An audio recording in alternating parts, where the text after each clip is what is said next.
Dans le village de Ketu, là où les nouvelles allèrent plus vite que les motos, il y avait un couple que tout le monde admirait, Talita et Dayo. Depuis 6 ans, ils fabriquaient ensemble des savons artisanaux, des huiles parfumées et des potions naturelles qui faisaient la renommée du marché.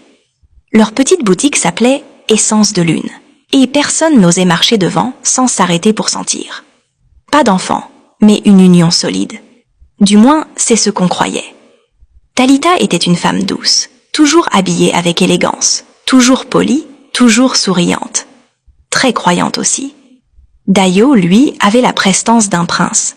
Bras forts, voix grave, yeux malicieux.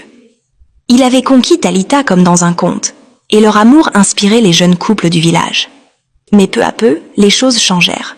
Ce fut d'abord ses retards, puis l'odeur de parfum sur ses vêtements, un parfum qui n'était pas le leur.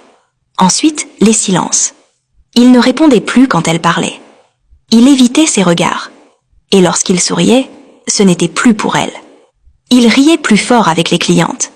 Et surtout, il passait de plus en plus de temps chez l'amie, sa cousine, une jeune veuve revenue vivre au village dans la maison de sa mère.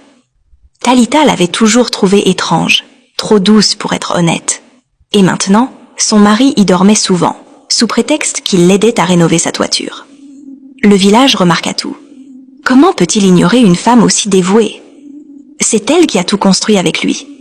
Et maintenant, il traîne chez l'ami? Les rumeurs grandissaient, comme une tache d'huile sur un tissu propre. Talita pria, jeûna, prépara ses savons avec plus d'amour encore. Elle allumait des bougies la nuit, demandait à Dieu de lui rendre son mari. Rien. Dayo n'était plus le même. Un jour, alors qu'elle nettoyait leur chambre, elle trouva une petite bourse cousue sous leur lit. À l'intérieur, une plume noire, des écailles et un fil de bracelet rouge. Son cœur se serra. Quand elle lui montra, il haussa les épaules. « Ce n'est qu'un talisman que l'ami m'a donné. Elle dit que ça éloigne les jaloux. » Mais depuis qu'il le portait, il avait changé. Il parlait dans son sommeil.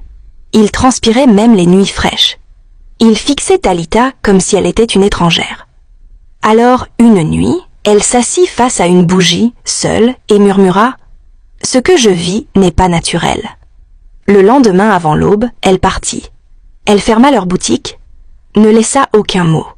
Certains dirent qu'elle était allée dans le village voisin, prier avec sa tante. D'autres prétendaient qu'elle était partie acheter des ingrédients rares. Mais en réalité, elle marchait, des jours entiers, à travers les chemins, les rivières, les collines, jusqu'à ce qu'elle voie, dans un bosquet inconnu, une lumière flottante, bleue,